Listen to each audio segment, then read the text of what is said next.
Բարև ձեզ, մեր պայքարն է եւ շարունակում ենք մեր զրույցների շարքը։ Հիշեցնեմ, որ այս մի քանի վերջին հաղորդումը մենք խոսում ենք այն շրջանի մասին, երբ որ արդեն 2020 թվականի պատերազմը սկսվել է, մենք հիմա մոտավորապես հոկտեմբերի սկզբին ենք հասել։ Ի սկզբանե պայմանավորվել էինք, որ խոսելու ենք հիմնականում հայկական քաղաքական էլիտաների արձագանքների, դիրքորոշումների մասին պատերազմի ընթացքում, բայց հնդածս ոնց որ թեման ինքը թելադրեց, որ բացի այդ ներքին ուրեմն արձագանքից, նաև ժամանակ առ ժամանակ անդրադառնում ենք արտաքին իրավիճակին, արտաքին կոնտեքստին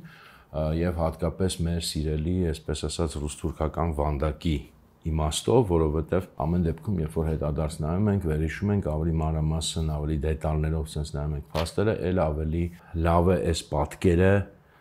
ընդգծվում, դրամաբանություն է այս ամեն ինչի, այդում նաև ինձ համար անկեղծ ասած, որովհետև ես էլ ամեն ինչ չի որ մտքիս մեջ բնականաբար պահում եմ եւ այսօր հիմնականում հենց այդ արտաքին կոնտեքստի վրա ենք կենտրոնանալու։ Շարունակվում է, այսպես ասած, աշխարհում, ինչպես մեր մոտ սիրում են ասել, աշխարհում իհարկե ամբողջ աշխարհի մասին չի տվյալ դեպքում խոսքը, արձագանքները կամ արձանագրումները նրա, որ այս պատերազմում 2020 թվականի հայ-ադրբեջանական պատերազմում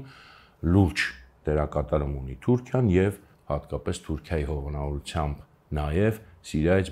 բերված զինյալները։ Ոչ բոլոր երկրներն են սրան արձագանքում, ոչ բոլոր երկրներն են նշում պաշտոնական մակարդակով, բայց հատկապես օրինակ Ֆրանսիան, հատկապես օրինակ Պարսկաստանը կտեսնենք,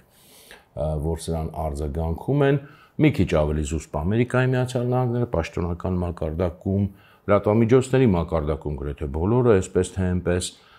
եւ իհարկե հատուկ ուշադրություն կդարձնենք, թե ինչպես են այդ փաստին արձագանքում մեր սիրելի դաշնակից ռուսները։ Իհարկե էլի շեշտում եմ խոսքը մենակ ռուսների մասին չէ, օրինակ ԱՄՆ-ի արձագանքն էլ պաշտոնական բավականին զուսպ է, չգիտեմ Գերմանիայի արձագանքը, ՆԱՏՕ-ի արձագանքը, բայց հակառակ բանն էլ կա, ասենք Ֆրանսիայի կամ Պարսկաստանի արձագանքը շատ այսպես արտահայտիչ է։ Հիմա սկզբից սկսենք, ուրեմն տեսնենք ինչ արձագանքներ կան, մի քանիսը ուղղակի ես նույնիսկ այտենց շատ թեթև կկարդամ, որովհետև կարևոր է նաև թե ինչ կերպով է նկարագրվում, ինչ կերպով է արձանագրվում եւ հետո կանցնենք առաջ։ Ուրեմն Ֆրանսիայի մասին շատ էլ չեմ խոսա, որտեղ օրինակներ բերել եմ, նույն Մակրոնը էլի շարունակում է անընդհատ իր տարբեր հայտարարություններում, զրույցներում շեշտել, որ Սիրիայի վարձկանների հատկապես մասով Պարսկաստանին ես կառանձնացնեմ, առանձին կխոսամ, հետո կհասկանանք, թե ինչու եմ առանձնացնում, այդտեղից որտեղ կապ պետք է տանք թեմայի շարունակությանը, դրա համար սկզբում ավելի շատ կներկայացնեմ դեռևս արևմտյան արձագանքները, հատկապես մամուլում, շատ կարճ կոնտեքստ ուղղակի ներկայացնելու համար։ Օրինակ CNN-ը գրում անդրադառնում է թեմային, ասում է, որ նոր ապացույցներ են հայտնվում առ այն, որ սիրիացի զինյալներին որպես վարձկաններ են հավաքագրում Ղարաբաղյան հակամարտության գոտում Ադրբեջանի կողմից ռազմական գործողություններին մասնակցելու համար։ Նույնը Guardian-ը, գիտեք, անգլիական հայտնի թերթ է, հայտնում է, որ խոսել են, որ մեզ հետաքրքիր է դրա համար են բանում, խոսել է Ղարաբաղում գտնվող սիրիացի վարձկանների հետ, այսինքն հարցազրույց են վերցրել, գտել են այդ մարդկանց հարցուփորձ են արել Fox News-ը, որը CNN-ի այն հակադիր ճամբարում է ներքաղաքական պայքարում Ամերիկայի, Fox News հեռուստաալիքը նույնպես հաղորդում է Թուրքիայի կողմից սիրիացի ահաբեկիչների հավաքագրման մասին, նրանց Լեռնային Ղարաբաղում պատերազմ ուղարկելու համար։ Այստեղ արդեն մնացածը sense մանրամասն չթվարկեմ արևմտյան մամուլի հետ կապված, նաև Washington Post-ն է անդրադառնում թեմային, ինչն է հետաքրքիր ուրեմն ոչ միայն արևմուտքում, եւ ես հիշատակեցի Ֆրանսիա, Պարսկաստան, արևմտյան մամուլ, բայց այստեղ օրինակ կան ոչ այդքան առաջին հայացքից սպասելի արձագանքներ Արաբական պետությունների լիգայի գլխավոր քարտուղար Ահմեդ Աբուլգեյթը, ըստ Arab News-ի, ուրեմն ասում են դրա մասին, որ Կովկասում եւ միջերկրական ծովում տարածաշրջանային լարվածություն ուժ գնացնելու գործում Թուրքիայի դերը վատ ավարտ կունենա երկրի համար։ Սա ալի ասեմ հայտարարել է Արաբական պետությունների լիգայի գլխավոր քարտուղարը։ Հիմա կհասկանանք ինչ եմ այսքան մանրամասն այդ բոլորին հիշատակում։ Նույնիսկ ուրեմն Թուրքիայի խորհրդարանի հայ պատգամավոր Կարո Փայլյանը,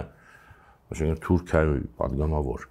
Գիտեք, երևի լսել եք անուն, նույնպես հայտարարություն է տարածել Արցախի դեմ Ադրբեջանի ագրեսիային Թուրքիայի բացահայտ աջակցության եւ Հայաստանի նկատմամբ թշնամական հայտարարությունների հետ կապված, այսինքն նույնիսկ Թուրքիայի հայազգի պատգամավորը ճիշտ է գտել, հնարավորություն է գտել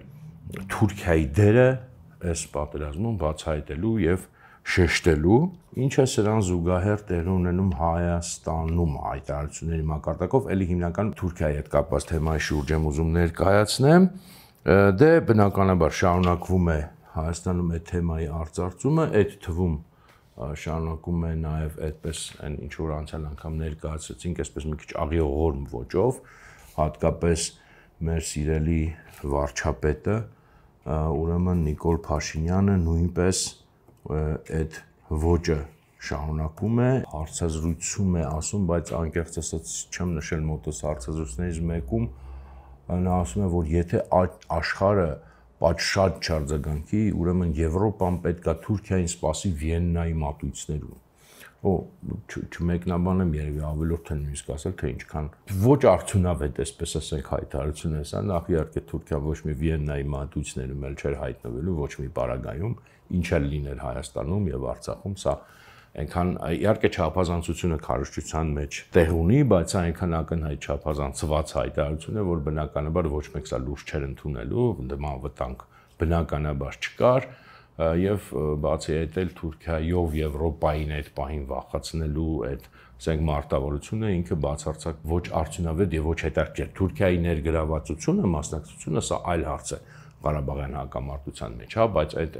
Վիեննայի պատերի տակ կհայտնվի եւ այլն այդ գերչափազանցված ոճը ինքը իհարկե բացարձակ ոչ adekvat է, տարածված հայկական խաղ կա, սիրված հայկական խաղ կա, երբ որ մենք հայերս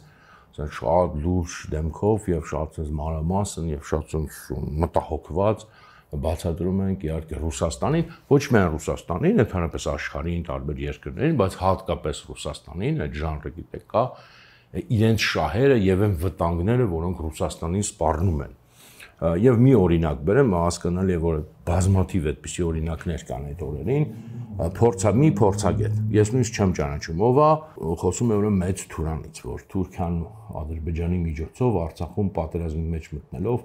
մեծ Թուրան ստեղծելու փորձ է։ Իհարկե ես չեմ ուզում ժխտեմ այն, որ պանթուրքիստական ծրագիրը իրականում կա եւ Թուրքիան էլ այսօր փորձում է իր ձևերով այդ թուրքական պետությունների միություն եւ այլն, բայց իհարկե խոսել մեծ Թուրանի մասին այս պատերազմի կոնտեքստում նշանակում բացարձակ այս պատերազմի իմաստը չհասկանաց, սա մեծ Թուրանի համար պատերազմ չէր, կարող է լինել մեծ Թուրանի համար պատերազմ, բայց սա հաստատ դա չէր, ճիշտ հակառակի համար պատերազմ էր, չնայած Թուրքիայի ներգրավվածությունը եւ մասնակցությունը, բայց նույնիսկ այս մեծ Թուրանը այստեղ կարեւոր չի, ինչքան որ շարունակությունը մեծ Թուրանի ստեղծման գաղափարն անգամ հենց Ռուսաստանի եւ Իրանի ազգային անվտանգության լրջագույն մարտահրավերներն են,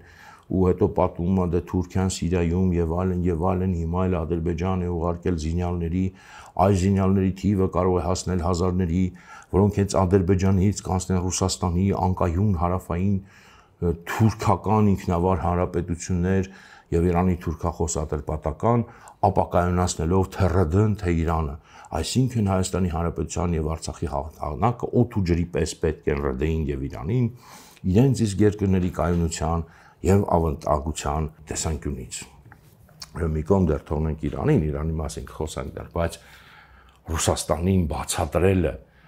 նախ ինչն է Ռուսաստանի համար վտանգ եւ մարտահրավեր, հետո բացատրելը, որ գիտեք, ինչ Սիրիայի զինյալներին, որոնք Թուրքիան բերել է այստեղ, նրանք կարող են անցնել ձեր մոտ,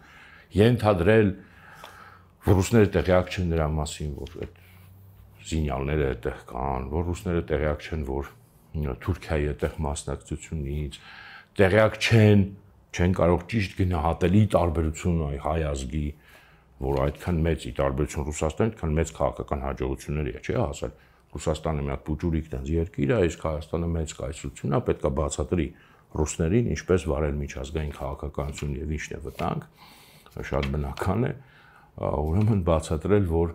ռուսներին թե այս ինչ հայել, ինչ մարտահրավեր է իրենց։ Համար շատ տիպիկ, գիտեք, բնական հայկական ոճ է եւ ես չգիտեմ, այս մարդիկ Մեզ դա ասելով ինչ են ընդհանրապես, ինչ են պատկերացնում, բայց գիտեք, որ այս ոճը ինչքան մեր մոտ տարածված է եւ այդ օրերին բնականաբար ծաղկում է այս ժանրը, եւ հետո մենք տեսնենք, թե ինչպես է իրականում արձագանքում ուրեմն Ռուսաստանը, որին այդքան մեծ վտանգ է սպառնում, բայց որից ինքը բացարձակապես փաստորեն այս մարդկանց մտածողության համաձայն տեղյակ չի։ Իհարկե նամակներ ռուսաց ցարին ժանրը նույնպես ծաղկում է այդ օրերին, մի շատ հայտնի հայ մեծահարուստ ռուսահայ նույնպես նամակ է գրում Վլադիմիր Պուտինին։ Հիմա էլի անունը չեմ ուզում տալ, որտեվ չգիտեմ, այդ մարդու անունը հիմա երևի թե այդքան էլ մարդկայինորեն ճիշտ չի լինի տալ այս կոնտեքստում, բայց նամակ է գրում ուրեմն Վլադիմիր Պուտինին, դիմում է, երկար ու բարակ էլի պատմում է ուրեմն հայ ժողովրդի կարևորության մասին, Ռուսաստանի համար եւ այդ Ղարաբաղյան պատերազմի դրա հետ կապված վտանգների մասին եւ բնականաբար դա կոչ է անում Ռուսաստանին միջամտել, սա պատերազմ չէ Հայաստանի եւ Ադրբեջանի միջեւ, սա շատ ավելի լուրջ է, կարծես ինքն իրանով Հայաստանի եւ Ադրբեջանի միջեւ պատերազմը այդքան լուրջ բան չի, եւ եթե պատահի, որ այս աղետ դժբախտությամբ ավարտվի, հետաքրքիր է որտեն աղետ բառը օգտագործում են, ապա հավատացեք, որ Ռուսաստանի համար դա կլինի անբուժելի վերք։ Ղարաբաղի տեղական հակամարտությունը աշխարհաքաղաքական դանդաղ ազդեցության ռումբ է, որը պայթելու է, ցավոք այն պայթելու է նախ եւ առաջ Ռուսաստանում։ Էլի այս փորձը ռուսներին բացատրել, ռուսական պետությանը, Ռուսաստանի նախագահին, հասկանում եք, բացատրել, թե ինչ վտանգներ են սպառնում իրեն Ռուսաստանին, որը ինքը ենթադրաբար չի հասկանում կամ չի տեսնում, եւ իմաստը նա է, որ խնդրում եմ միջամտել։ Իհարկե, այստեղ կարծում եմ որոշակի այլ ենթատեքստ, բացի այսպես ասած, չգիտեմ, ճակերտներում դնեմ միամիտը, թե իրոք միամիտ էս բանի մեջ կա նաև ուրիշ ենթատեքստ, որ Վլադիմիր Պուտինի միջամտության ենթատեքստը, Ռուսաստանի նախագահի միջամտության ենթատեքստը, գիտենք, որ ի սկզբանե դա այս պատերազմի պլանի մեջ, այսպես ասած, նախատեսված էր, գրված էր, որ պատերազմը պետք է դադարեցվի այնց հետո, որ այդ դիմումը ուրեմն լինի, պաշտոնական դիմումը, եւ այստեղ կարելի է ենթադրել, որ մի քիչ դիմումը սպասվածից ուշանում է, եւ միգուցե նաեւ այս ինչ որտեղ ճակերտավոր միամտությունը, որտեղ իմաստը այն է, որ այսպես ասած ակնարկում է, թե ժամանակն է արդեն դիմելու, արդեն հոկտեմբերի ուրեմն սկիզբն է, իսկ այդ դիմումը չկա։ Բայց ամեն դեպքում այս ժանրը շարունակում է եւ ծաղկում է ապրում Ռուսաստանում Հայաստանի դեսպանատունը։ Մի հատ հայտարարություն է տարածվում, էլի հոկտեմբերի առաջին օրերն են։ Էլ եմ ասում, մի քիչ թեմայից դուրս է, բայց ամեն դեպքում չգիտեմ, ինձ թվում է արժի մի հատ վեր հիշել սա, որ ասում են, որ դեսպանատունը վերջին մի քանի ժամվա ընթացքում տեղեկություն է ստացել այն մասին, որ հայերը մտադիր են Արցախում իրավիճակի հետ կապված իրենց բողոք հայտնելու նպատակով տարբեր ակցիաներ անցկացնել։ Այս մասին ասում են ՌԴ-ում դեսպանատան պաշտոնական կայքում համոզիչ կերպով խնդրում ենք, ասել այդ ոչական համոզիչ կերպով խնդրում ենք, սա հայերեն նախադասություն չի, убедительно просим, ինչ անշկում համոզիչ կերպով խնդրել։ Եվ կոչ ենք անում չկազմակերպել եւ չմասնակցել որևէ ակցիայի, պահպանել ուրեմն ՌԴ օրենքները, չտրվել սադրանքների եւ այլն, հետաքրքիր է, իսկ ինչի պետք է ուրեմն ամբողջ աշխարհում դուք հիշում եք այդ ժամանակ հայերը ինչ որ ակցիաներ էին անում, ես չեմ ասում այդ ակցիաները շատ արդյունավետ էին, օրինակ իհարկե շատ ավելի լավ կլներ ակցիաների փոխարեն մի քիչ ավել կամավոր գար այստեղ պատերազմի, բայց ամենպես մարդիկ այդ էին անում եւ ամբողջ աշխարհում անում են եւ դա նորմալ է, բայց իհարկե միայն Հայաստանի դաշնակից երկրում, չգիտես ինչի, հայերը իրավունք չունեին ակցիա անելու եւ ոչ ավել ոչ պակաս դրա մասին պետք է հորդորել իրանց հենց Ռուսաստանում Հայաստանի դեսպանատունը։ Սա էլ եմ ասում զուտ իմիջալուց, բայց ընդհանուր այս կոնտեքստի համար շատ կարևոր է, էլի, որ հենց այդ երկրում հայերը չգիտես ինչի չպետք է այդ պահին ակցիա անեն, դա ինչ որ սադրանքների չտրվել, ինչ սադրանքներ, ինչի ուրիշ երկրներում կարող են այդ սադրանքների տրվել, մենակ Ռուսաստանում, որը մեր տենց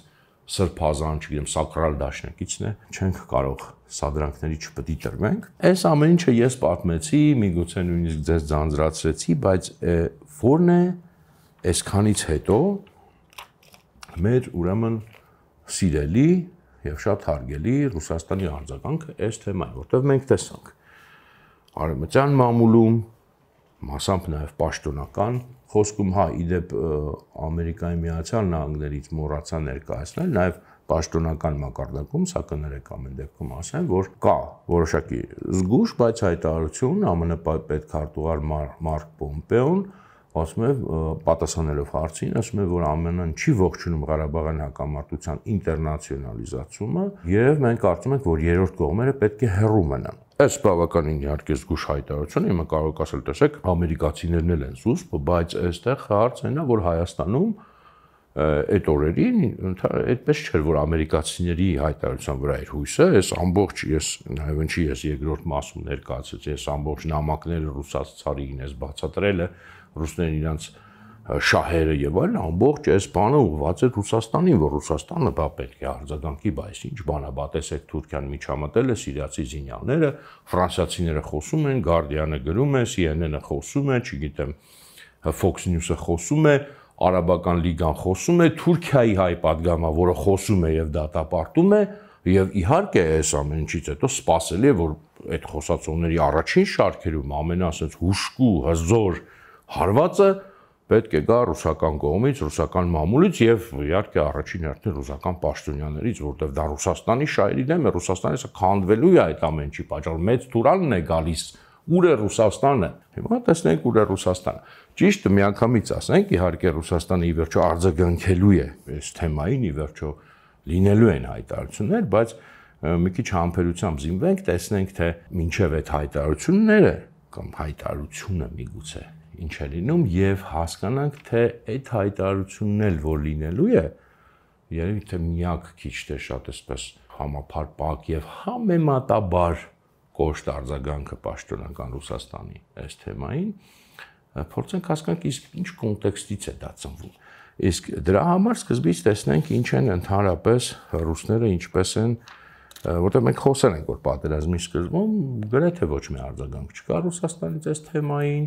կամ կա բայց շատ քիչ եւ կա նրանից հետո երբ որ Մակրոնը շատ է արդեն այսպես ասած խոսում եւ այդ թվում խոսում է ռուսների հետ եւ մի հատ ինչ որ մի բան ռուսները ասում են կես բերան, բայց դրանից հետո նույնպես շարունակում է այս զսպվածությունը թե մամուլում թե պաշտոնական խոսքում։ Հիմա մի հատ ստուգենք, տեսնենք ինչ կա չկա էլի այստեղ։ Նախ այստեղ պաշտոնական հայտարարությունները տարբեր հանդիպումների մասին նույնպես կարեւոր են, հետո էլի կտեսնենք թե ինչ են կարեւոր, օրինակի համար մի պաշտոնական հաղորդագրություն նրա մասին, որ Հայաստանի նախագահ Արմեն Սարգսյանն, հիշում եք այն ժամանակ Արմեն Սարգսյանն էր նախագահ, հանդիպում է ունեցել Հայաստանում Ռուսաստանի Դաշնության դեսպան Սերգեյ Կոպիրկինի հետ, գիտեք որ այս հանդիպումները Կոպիրկինի հետ տենց առանձին սերիա են մեր սերիալում, առանձին սյուժետային գիծ է։ Հիմա հանդիպում է ունեցել եւ այս պաշտոնական հաղորդագրությունը, դե ուրեմն ինչ են այնտեղ ասում, որ անդրադարձ է եղել տարածաշրջանում տիրող իրավիճակին, զրուցակիցները մտահոգություն են հայտնել Հայաստանի սահմանին, Ղարաբաղյան հակամարտության գոտում լարված իրավիճակի, ընդգծել անհապաղ հանգուցալուծում, մի խոսքով այս բոլոր տենց այդ դեպքերում պարտադիր ֆրազները, բայց ինչը չկա այս հաղորդագրության մեջ, ոչ մի բան չկա Թուրքիայի միջամտության մասին, ոչ մի բան չկա Սիրիայի զինյալների մասին, ընդհանրապես նույնիսկ չկա երրորդ կողմերի թեկուզ абստրակտ հիշատակված միջամտության մասին։ Հիմա կասեք, բայց այդ հաղորդագրության մեջ ինչի նման բան պետք է լինի։ Դե ես վստահ եմ, որ այդ խոսակցության ընթացքում գրեթե վստահ եմ, որ ամեն դեպքում հայկական կողմից այս թեման բարձրացվել է, չէր կարող չբարձրացվել։ Եվ եթե հաղորդագրության մեջ չկա նշում սրա մասին եւ մենք տեսնում ենք որ այլ երկրների պաշտոնական խոսքում կա եւ դեռ կտեսնենք որ Պարսկաստանի դեպքը դեռ չենք խոսացել առանձին ենք խոսալու կլինի եւ կտեսնենք որ այլ պաշտոնական հայտարարություններում կա այստեղ սրա չլինելը կարեւոր հանգամանք է որովհետեւ իսկ ինչու պետք է չլինի չէ որ եթե ասենք իսկականից այս ամեն ինչը իրոք այդքան Ռուսաստանի հենց նախ եւ առաջ շահերի դեմ է ոչ Ամերիկայի ոչ Ֆրանսիայի ոչ չգիտեմ այն մյուս երկրների ու Պարսկաստանն էլ եմ ասում եմ կողմ Ռուսաստանի հետ խոսակցությունը Հայաստանի նախագահ դեսպան շատ բնական է սպասել որ այստեղ թեկուզ թեթև դիվանագիտական ինչ-որ արձագանք կլինի որ երրորդ կողմերի միջամտություն եւ այլն ոչ մի բան չկա վստահ լինելով որ հայկական կողմից սա բարձրացվել է պաշտոնական տեքստի մեջ սա չի մցվել ինչու չի մցվել էլի շատ դժվար է ենթադրել որ հայկական կողմի պնդման որտեղ նման հայտարարությունները համաձայնեցվում են եւ արդեն հասկանալի է թե ում խնդրանքով կամ ում այսպես ասած խմբագրմամբ հենց այսպես է ներկայացվել որ նման թեմա ընդհանրապես չի որը չի հիշատակվել որը էլ եմ ասում շատ բնական պետք է լինի հետո Խոսում են նաև Հայաստանի եւ Ռուսաստանի արտաքին գործերի նախարարներ Սերգեյ Լավրովն ու Զոհրաբ Մնացոկանյանը։ Էլի քննարկել են Ղարաբաղյան հակամարտում ցանկոտում էսկալացիան, ուշադրության կենտրոնում են հարցերը եւ այլն, ուրեմն մի խոսքով խաղաղ բնակչություն, շուտապույտ հրադադարի անհրաժեշտություն, դիվանագիտական ճանապարհ, դո չգիտեմ ԵԱՀԿ Մինսկի խումբ, ինչ որ գիտեք, եւ ոչ մի բան բնականաբար Թուրքիայի մասին, ոչ մի բան Սիրիայի զինյալների մասին, ոչ մի բան թեկուզ էլի երրորդ կողմերի ներգրավվածության անթույլատրության մասին։ Եվ էլի վստահ պետք է լինենք, որ Զոհրաբ Մնացականյանը, ով էլ լիներ ընդհանրապես Հայաստանի արտգործնախարարը, վստահաբար այս թեման բարձրացրել է, ինչ պատասխան է ստացել սա այլ հարց է, բայց հաղորդագրության մեջ ոչինչ չկա սրա մասին, հետևաբար հաղորդագրության խմբագրման ժամանակ համարվել է ոչ ճիշտ այս թեմային անդրադառնալը։ Իսկ ինչու պետք է դա ոչ ճիշտ լինի, եթե սա իսկականից այդքան օրինակ մտահոգում է Հայաստանին, եթե նույնքան մտահոգում է Ռուսաստանին, եթե այդ վտանգը իրոք կա, եթե այդ մեծ թուրանն է Ռուսաստանի շահերը, մարտահրավերները, Սիրիայի զինյալները, որոնց դեմ Ռուսաստանը 2015 թվին ասելով որ մենք մտնում ենք Սիրիա, որպեսզի այդ զինյալները հետո չգան Ռուսաստանի սահման, եկել են Ռուսաստանի սահման, բայց Ռուսաստանը դա չի մտահոգում, փաստորեն դրա համար այս հաղորդագրությունների մեջ պաշտոնական ոչ մի բան չկա։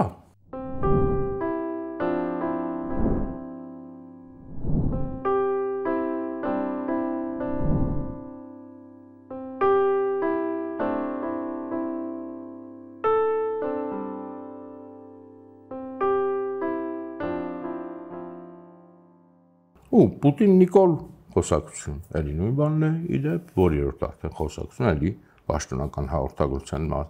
մեջ էլ չասեմ, որ այս թեման չկա։ Լավրովը խոսում է նաև Բայրամովի հետ, թվում է, թե լավ առիթ է Բայրամովին, Ադրբեջանի արտգործնախարարին,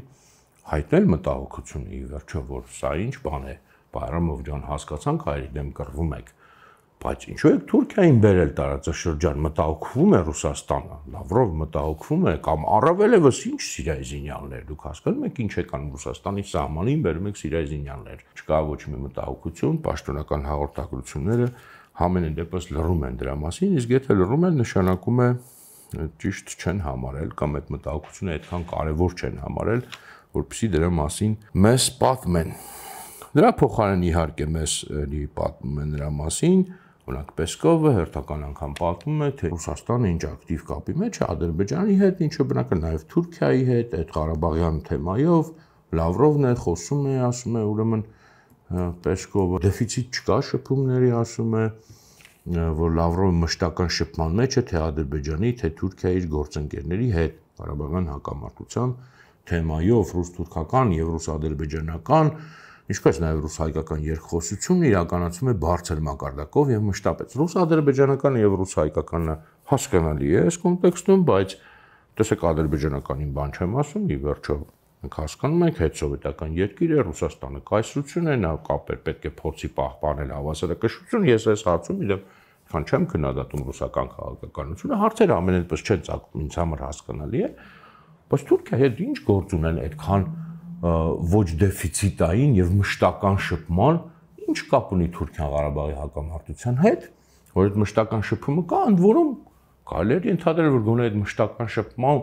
իմաստը պետք է լինի անընդհատ մտահոգություն հայտնելը Թուրքիային, ինչպես օրինակ չինը Ֆրանսիայի նախագահն է հայտնում, ինչպես պարսիկներն են հայտնում, բացեի բաց մտահոգություն, բայց չկա այդ մտահոգությունը, մշտական շփում է Թուրքիայի գործընկերների հետ քննարկում են, ինչի՞ Թուրքիայի գործընկերների հետ քննարկում Ղարաբաղյան հարցը։ Մենք այս հարցը բարձրացրել ենք, բայց էլի ենք ուզում բարձրացնել, որովհետև սա անդադ կրկնվում է։ Ասենք հասկանալի օրինակ ԵԱՀԿ Մինսկի խումբ կա, Ֆրանսիա, չգիտեմ, Ամերիկայի Միացյալ Նահանգները հասկանալի է, թե ինչ կա այդտեղ քննարկելու, բայց ինչ կա քննարկելու հատկապես Թուրքիայի հետ, որ այդքան մեծ վտանգ է ներկայացնում եւ մեծ թուրանով ուզում է քանդել Ռուսաստանը, բայց արի ուտես, որ ռուսականները իրենց թուրք գործընկերների հետ քննարկում են, մշտական շփման մեջ են, ընդ որում սա հիշատակում է Ադրբեջանի եւ Հայաստանի հետ մեկտեղ, այսինքն ոնց որ Հայաստանի հետ են, ոնց որ Ադրբեջանի հետ են քննարկում նույնպես եւ Թուրքիայի հետ են քննարկում, էս է մեզ պատմում այդ օրերի ռուսական պաշտոնական տեղեկատվությունը։ Հիմա մի պահ գնանք հիմա դեպի Պարսկաստան եւ հետո նորից վերադառնանք մեր սիրելի դաշնակից ռուսներին։ Պարսկաստանը շատ ակտիվ արձագանքում է, երևի այսպես ակտիվը, նույնիսկ Մակրոնի հետ համեմատած, Ֆրանսիայի հետ համեմատած, այս թեմային կապված Սիրիայի զինյալների հետ, կապված Թուրքիայի միջամտության հետ։ Ալի Ակբար Վելայեթին, ինքը իսլամական հեղափոխության առաջնորդի, այսինքն Խամենեի միջազգային հարցերով գլխավոր խորհրդականն է, բայց հիշող ներկայացնեմ, որ Ալի Ակբար Վելայեթին ժամանակին նաև Պարսկաստանի արտգործնախարարն էր, այսինքն պատական մարշի պարսկական ուրեմն էլիտայում, եւ ինչ է ինքը ասում պատերազմն Ադրբեջանի Հանրապետության եւ Հայաստանի Իրանի հարևան երկու երկրների միջև եւ որոշ իրադարձությունների ի հայտ գալը, այդ թվում սիոնիստական ռեժիմի Թուրքիայի բացահայտ ասում է, չի ասում երրորդ կողմերի, չգիտեմ ինչ որ ես իմում, Թուրքիայի եւ իրենց լեզվով թարֆիր ահաբեկիչների, այսինքն այս սիրիական զինյալների ներգրավվածությունն այս պատերազմում մտահոգիչ են եւ հնարավորինս շուտ պետք է դադարեցվեն։ Այս մասին հայտարարել է ուրեմն Ալի Ակբար Վելայեթին, փոխանցում է Մեհրը։ Մեհրը պարսկական լրատվական գործակալությունն է, երևի լսել եք, եւ այն ժամանակվա Պարսկաստանի նախագահը Հասան Ռոհանին Իրանը մտահոգված է Ղարաբաղյան հակամարտությանը այլ երկրների հնարավոր միջամտությամբ եւ տարածաշրջանային պատերազմի վերածվելու հեռանկարով։ Այս մասին Իրանի նախագահ Ռոհանին ասել է իր ադրբեջանցի պաշտոնակից Իլհամ Ալիևի հետ հեռախոսազրույցի ընթացքում, այսինքն սա ոչ թե ուղղակի հայտարարություն է նախագահի կողմից է, ուրեմն պաշտոնական հայտարարություն, եւ սա ասում է, որ ինքը ասել է Իլհամ Ալիևին, այսինքն Պարսկաստանի նախագահը խոսելով Իլհամ Ալիևի հետ ի տարբերություն օրինակ տեսանք, որ Լավրովը խոսում է Բայրամովի հետ, ոչ մի բան չկա, Թուրքիայի հետ խոսում է, ոչ մի բան չկա, ես դրա համար ասի, ցեք պաշտոնական հայտարարություններ կան, խոսք չկա այս թեմայի մասին, այստեղ խոսք կա, ես նաև դրա համար հատուկ շեշտեցի, որ կան այլ պաշտոնական հայտարարություններ, որտեղ այս թեման արծարծվում է, եւ Իլհամ Ալիևի հետ խոսակցության մեջ, որը Իրանի պաշտոնական ուրեմն իրնագործակալությունն է ասում, հայտնել է այդ մտահոգությունը։ Մնացածը արդեն գալիս է այստեղ արդեն խաղաղություն եւ այլն, բայց մտահոգությունը շատ, այսպես ասած, հստակ է։ Հիմա այս մեկը երևի պետք է մի քիչ շուտ ասեի այն ընդհանուր ռուսական արձագանքների հետ միասին, բայց հիմա կասեմ, որտեղ անկեղծ ասած այդ մեկը բաց թողեցի, այստեղ նաեւ Պեսկովին ուղիղ հարց են տալիս նրա մասին, թե ինքը ինչ է մտածում նրա մասին, որ Սիրիայի նախագահը այն ժամանակ Բաշար Ասադն էր, դեռ հիշում եք, ասում է, որ Սիրիայից ահաբեկիչներին օգտագործում են Լեռնային Ղարաբաղում, եւ Պեսկովին հարցնում են, ասում են, ինչ եք դուք դրա մասին մտածում, ինքը պատասխանում է, մենք ուշադիր ծանոթանում ենք պետությունների ղեկավարների բոլոր հայտարարություններին։ Շատ հետաքրքիր իհարկե պատասխանը եւ շատ բովանդակալից, բայց հիմա ուրեմն մենք շարունակենք թեման, Պարսկաստանի մասին ասեցի եւ հաջորդը ուրեմն այս ընթացքում նաեւ ինտենսիվ հեռախոսազրույցներ, շփումներ են տեղի ունենում նաեւ Ռուսաստանի եւ Պարսկաստանի Իրանի արտգործնախարարների միջեւ եւ այս զրույցների մասին պաշտոնական հաղորդագրություններում է, որ փաստորեն ի հայտ է գալիս Ռուսաստանի հետ կապված գոնե ասենքն այդ նույն թեման Թուրքիայի եւ Սիրիայի զինյալների մասին։ Այսինքն մենք տեսնում ենք, որ մինչեւ այս թեման ռուսական տարբեր պաշտոնական հայտարարություններում, հաղորդագրություններում ըստ էության այս թեման չկա։ Պեսկովը ասում է, որ իրենք ուշադիր հետևում են ամեն ինչին, բայց ոչինչ բան չի ասում, մինչեւ այդ անցյալ անգամ էլ նա անցյալ զրույցներում էլ խոսել ենք, Զախարովն էլ էր մոտավորապես նես մի բան ասում, որ մենք ամեն ինչին ուշադիր հետևում ենք, ամեն ինչին տեղյակ ենք եւ ինչ որ մի երկու բան այդպես էլի ասել էինք իսատ պրատ, բայց այստեղ ուրեմն այս հաղորդագրություններում է, որ առաջին անգամ Ռուսաստանի հետ կապված կոնտեքստում ի հայտ է գալիս իրական մտահոգություն։ Երկու առնվազն հեռախոսազրույց այս հոկտեմբերի առաջին օրերին Ռուսաստանի եւ Իրանի արտաքին գործերի նախարարներ Սերգեյ Լավրով եւ Մոհամմադ Ջավադ Զարիֆը հեռախոսազրույց են ունեցել, որի ընթացքում մտահոգություն են հայտնել Լեռնային Ղարաբաղում ռազմական գործողությունների կապակցությամբ։ Մանրամասն քննարկվել է հակամարտության գոտում տիրող իրավիճակը, կողմերը մտահոգություն են հայտնել շարունակվող ռազմական գործողությունների, ինչպես նաև ռազմական գործողություններին Սիրիայից եւ Լիբիայից անօրինական զինված խմբավորումների, զինյալների մասնակցության կապակցությամբ ասվում է Ռուսաստանի Դաշնության արտգործնախարարության տարածված հաղորդագրության մեջ, այսինքն սա ռուսական պաշտոնական հաղորդագրություն է, բայց առաջինն է, որտեղ մտահոգություն է հայտնում Թուրքիան մասին բան չեն ասում, բայց այդ Սիրիայի զինյալներն են ուրեմն հիշատակվում, բայց ինչն է այստեղ ստացվում, որ սա Պարսկաստանի հետ խոսակցությունն է, եւ սա Հայաստանի հետ խոսակցությունը չէ, որտեղ պաշտոնական հաղորդագրության մեջ ինչպես տեսնում ենք ոչինչ բան չկա, չնայած հաստատ հայերը այդ թեման բարձրացրել են, սա Ադրբեջանի հետ խոսակցությունը չի, որտեղ հաղորդագրության մեջ ոչինչ բան չկա, բայց երբ որ նույն Պարսկաստանի նախագահն է խոսում Ալիևի հետ, անմիջապես այս թեման կա, երբ որ Պարսկաստանի արտգործնախարարը խոսում է Լավրովի հետ, այս թեման կա, այսինքն պարզ է ով է այս թեմայի նախաձեռնողը եւ այս թեմայի հրապարակային արձանագրման նախաձեռնողը այս կոնտեքստում, այսինքն այստեղ արդեն մենք ակնհայտ տեսնում ենք, որ ոչ թե Ռուսաստանը իր կամքով է բարձրացնում է թեման, ինչպես որ հայկական, այսպես ասած, ավանդական մտածողությունը սպասում է մեծ թուրանը Ռուսաստանը գալիս է, փլուզում է, այլ պարզապես այլ տարբերակ չեն ունեցել։ Այն ժամանակ մենք տեսանք, որ մի անգամ Մակրոնի ակտիվացումից հետո ինչ որ բան հայտարարեցին եւ այս անգամ ակնհայտորեն տեսնում ենք, որ թեման հայտնվում է փաստորեն պարսիկների նախաձեռնությամբ եւ պարսիկների շեշտմամբ եւ պարզապես այս թեմայից խուսափելու հնարավորություն չունեն։ Երկրորդ անգամ են խոսում, էլի նույն Սերգեյ Լավրովն ու Մոհամմադ Ջավադ Զարիֆը այս օրերի տարբերությամբ։ Էլի քննարկել են ռազմական գործողությունների էսկալացիան, ընդգծվել է Սիրիայից եւ Լիբիայից անօրինական զինված խմբավորումների արմատական գրոհայինների ներգրավման վտանգ, այսինքն տեսեք ինչ ձևակերպումներ են այստեղ տրվում, ոչ թե ինչ որ ուղակի, այլ ձևակերպումներ են տրվում։ Էլի Թուրքիա անունը չի հիշատակվում, ի տարբերություն բուն պարսկական հայտարարությունների, որտեղ եւ Թուրքիայի անունն է տրվում, եւ ուրեմն այդ նույնիսկ սիոնիստական ռեժիմը եւ այլն, բայց այստեղ համենայնիվս Սիրիայից եւ Լիբիայից անօրինական զինված խմբավորումների մասին է խոսվում։ Եվ հետո ասում են զինադադար, իդեպ զինադադար առանձնախապայմանների, ես էլ հետաքրքիր։ Սա էլ ուրեմն երկրորդ պաշտոնական հաղորդագրությունն է այս խոսակցության մասին, եւ էլի տեսնում ենք, որ թեման արծարծվում է փաստացի մենք համոզվում ենք, որ Պարսկաստանի պնդմամբ, նախաձեռնությամբ եւ ի տարբերություն Հայաստանի ռուսները չեն կարող այսպես ասած այնպես խմբագրեն, այնպես ներկայացնել այս խոսակցությունը, որ այդ թեմայից խուսափեն։ Այստեղ ուզած-չուզած այդ թեման բացայտ արձանագրվում է, ով կարծում եմ իհարկե սա այն չէր, ինչ որ սպասում էին մեծ թուրանի վտանգի մասին պատմողները Հայաստանում կամ նրա մասին, թե ինչ վտանգ են Սիրիայի զինյալները, այս այն Ռուսաստանի արձագանքը չի, ինչ որ սպասում էին, բայց կա եւ կա էլի դրսի ճնշմամբ, այս անգամ Պարսկաստանի։ Եվ սրանից հետո է, որ ինքը Ռուսաստանը առանց ուրեմն արտաքին կոնտեքստի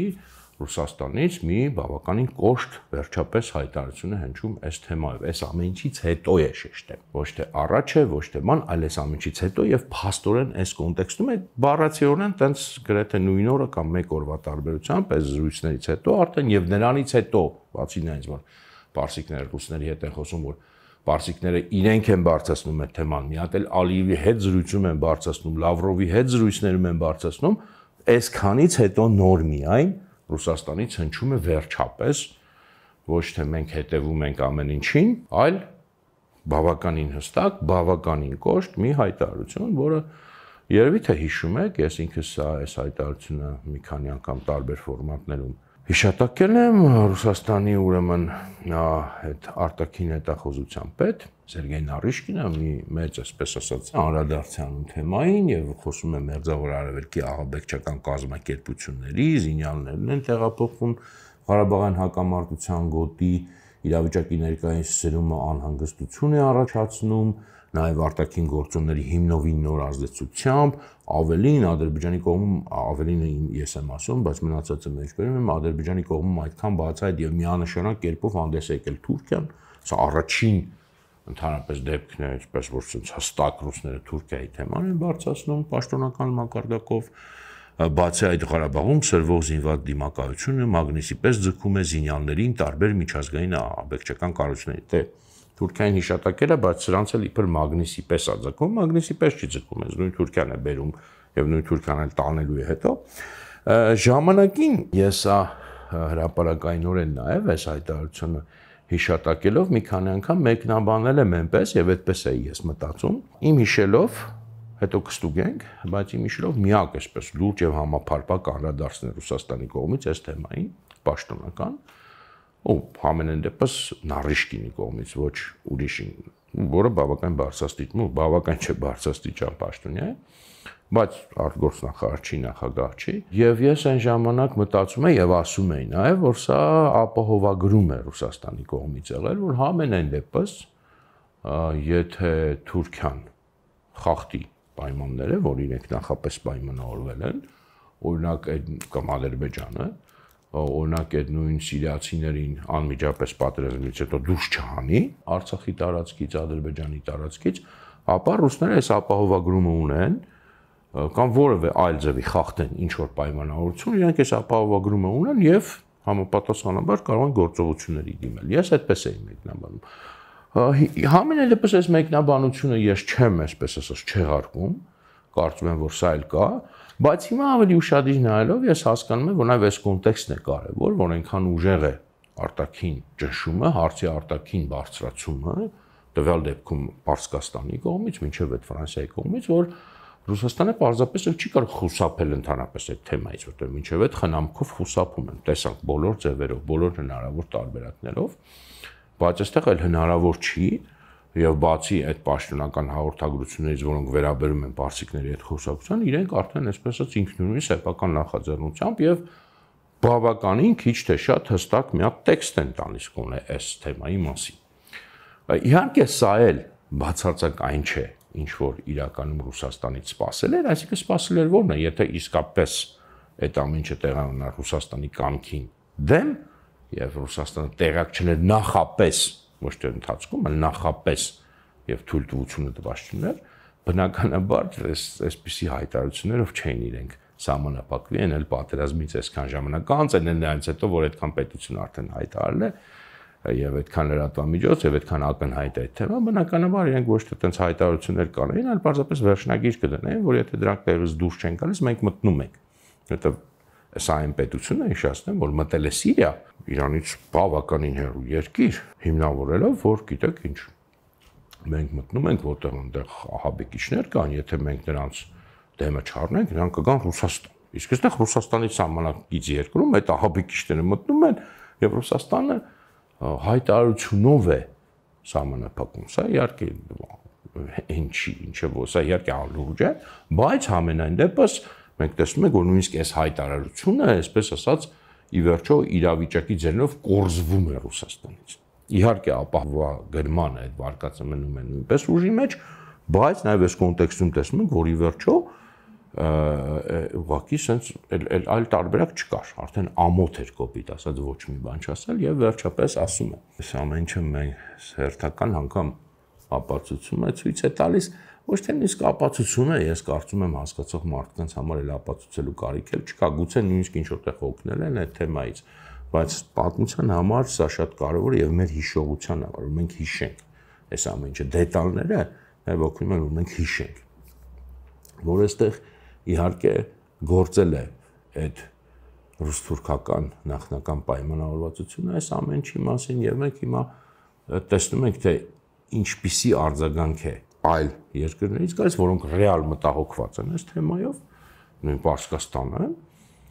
եւ ինչ արձագանք է տալիս Ռուսաստանից, որը թվում էր, թե ըստ հայկական բոլոր պատկերացումների եւ ըստ նաեւ այն պաշտոնական հայկական դիսկուրսի, չէ, որ այդ ինչը որ մենք անցյալ անգամ էլ խոսացինք, այդ նույն Փաշինյանի ելույթները, ցեղասպանությունը, չգիտեմ, եւ այլն, սա ինչ կոնտեքստից էր, ինչ իմաստուն էր, սա կոչ էր Ռուսաստանին մեծ հաշվով, որ եկեք, տեսեք, այս ինչ է կատարվում։ Եվ այդ փորձագետների մակարդակով, բայց տեսնում ենք, որ լրիվ այլ բան է տեղի ունենում, քան կարելի էր պատկերացնել, եւ տեսնում ենք, որ իրականում ով ինչ հանգամանքներ եւ ինչ երկրներ եւ ինչ շփումներ են ստիպում ի վերջո այս հայտարարությունները որպեսզի տեղի ունենան։ Այսօր այսքանը կարծում եմ շարունակենք մյուս անգամ, շնորհակալություն ուշադրության համար։